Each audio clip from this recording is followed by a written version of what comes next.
Newcastle, though, have suddenly become this massive threat, Pete. You know, Spurs and Brighton both need to win desperately because I think a lot of people felt you guys were going to fade away at this stage, but you've stepped up. Two fantastic results on the bounce. Your bounce back after losing the Carabao Cup final has been brilliant. You must be really confident of another win this weekend and getting back into the Champions League for the first time in about 15 years. Yeah, all Newcastle fans are just loving it right now.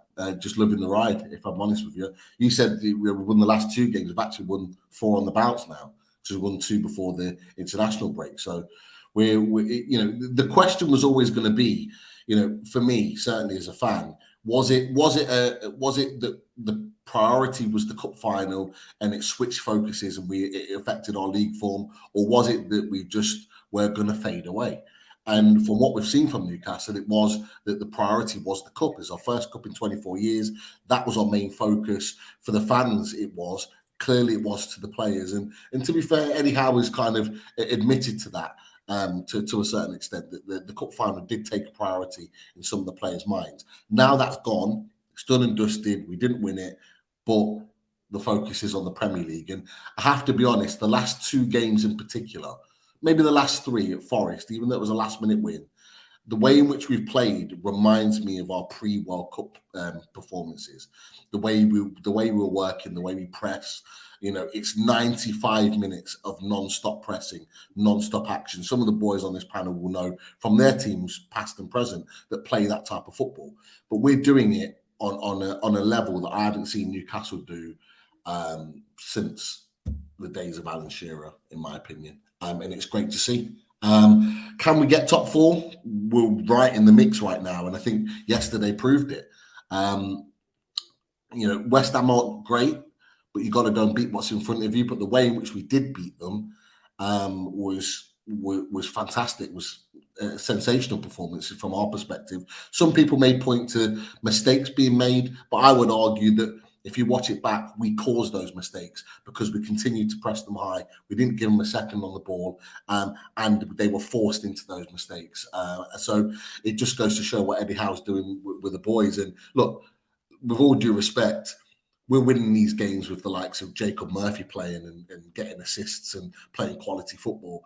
It's not like we've gone out and spent and bought a load of players and brought them in. We're getting players that are currently in this squad when Steve Bruce was in charge, doing the business, and that's the most impressive thing, and that goes down to Eddie Howe and his backroom staff.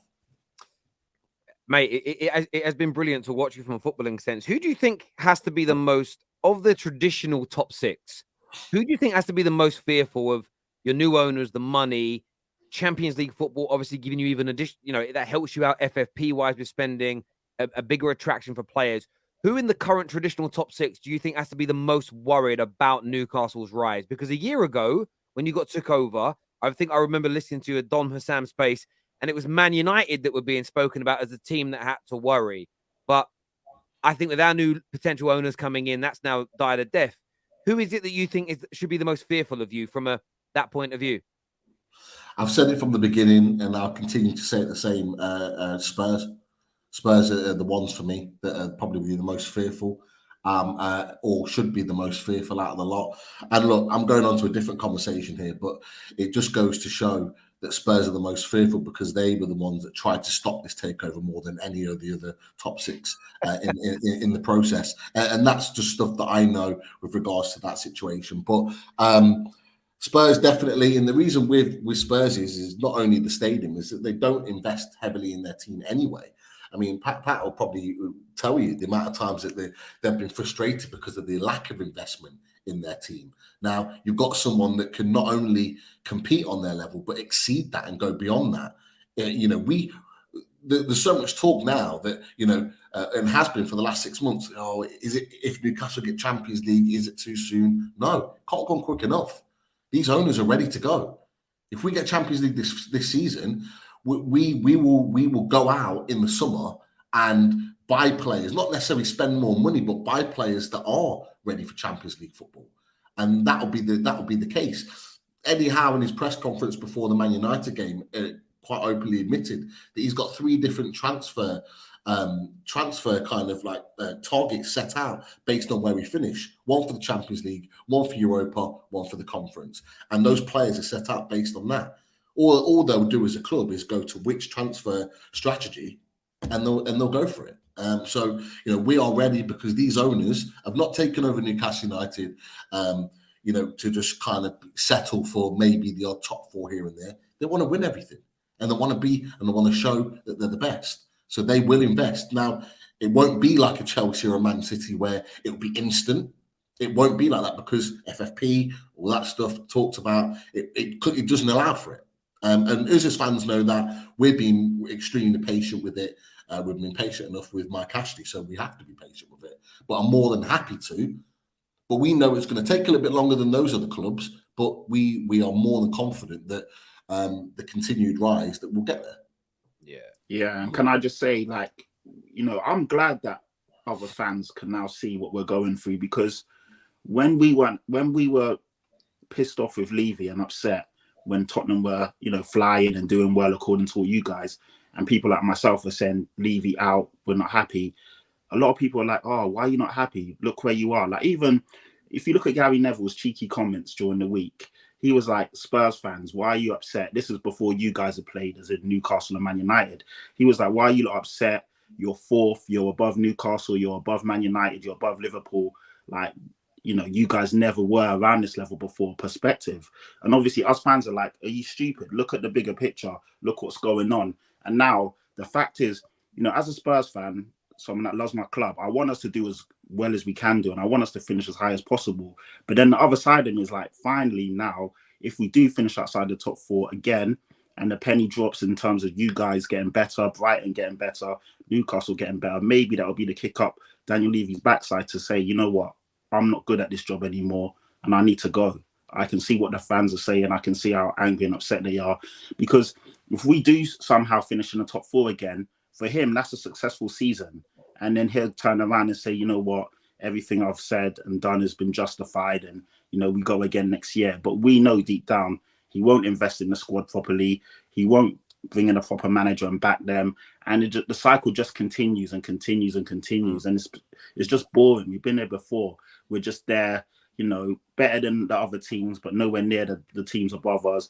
And it's just tiring now. So a part of me does want to see these guys kick on, just so that the penny will finally drop with the rest of the fan base and Daniel Levy. But of course, as well, I don't want to see my team fall away. But so I'm super torn. But everything that Pete said is bang on.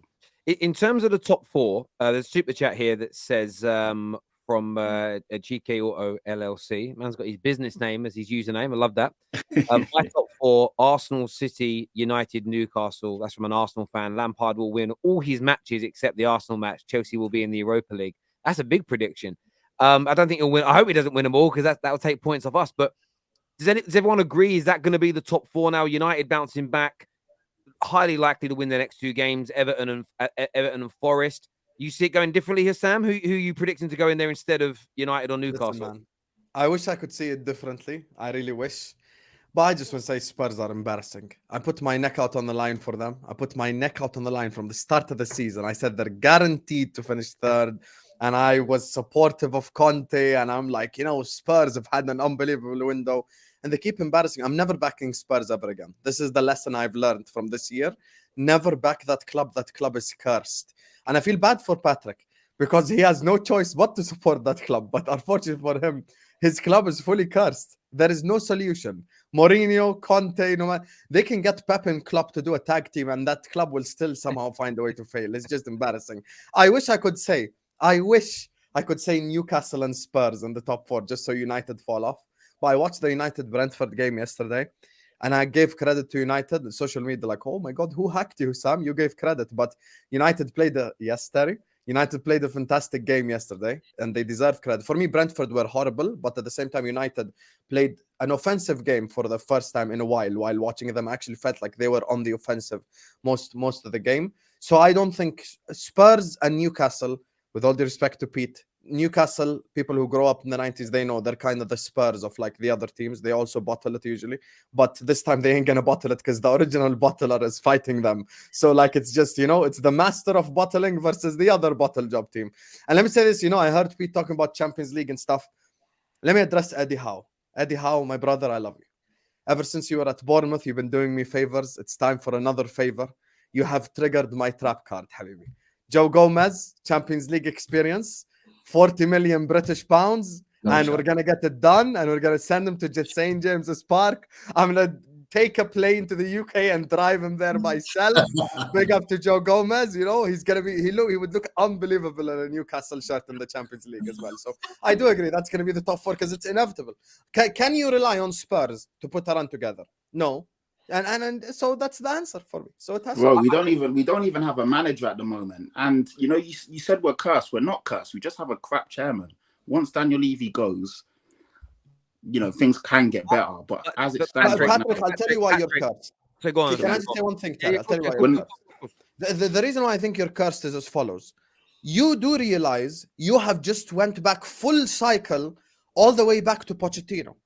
Because your cycle is as follows. You got Pochettino in. He built your club up. You were supposed to give him the money. You didn't give him the money. Then you got the short-term win-now managers. They all failed because of, once again, monetary reasons / transfer reasons or them not being good enough. Now you've went all the way back. So you've wasted, essentially, if we cut the crap, you've wasted 3 or 4 years for absolutely no reason. Because had Conte Mourinho come in, won you a Carabao Cup, won you an FA Cup, whatever, you'd have at least said, we won something. So they didn't win you anything. And now you're once again looking for a manager who's going to build you up, take 2-3 years, play offensive football. So you're kind of just back at the first step before you hired Pochettino. So these last 6-7 years have been pointless. The only thing you got is Beyonce singing at your stadium. And that ain't an accomplishment, let me tell you. So, that's the problem.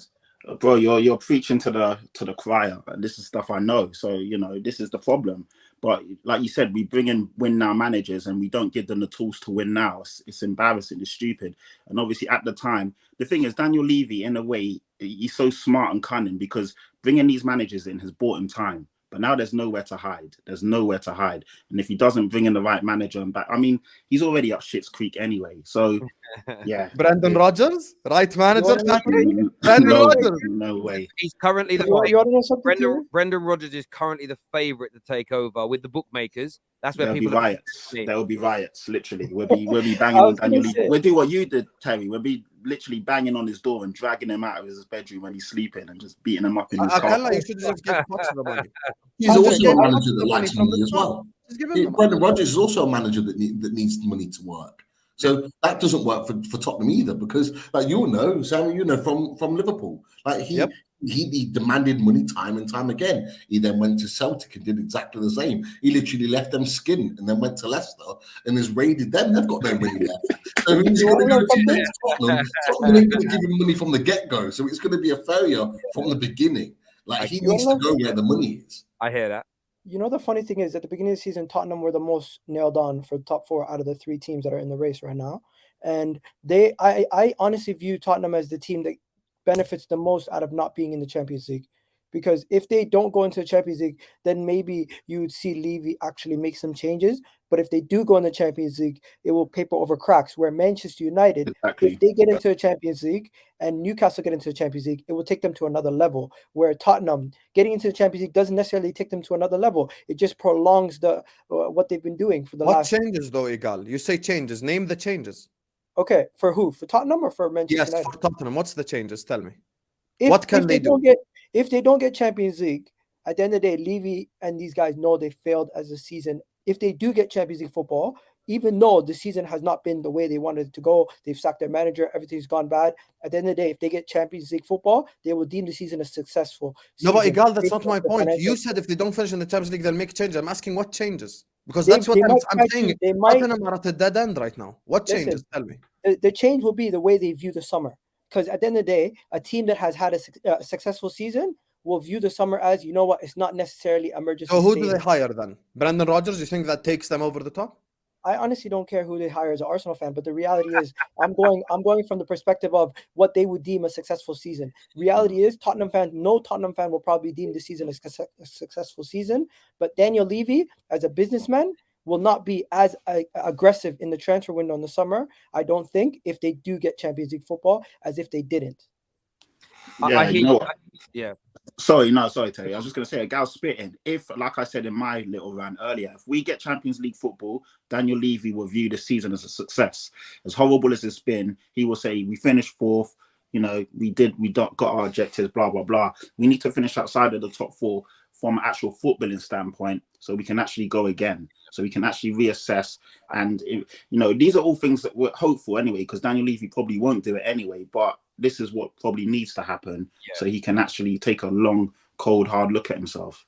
I hear that. Viewers, do us a big favor and smash the like button.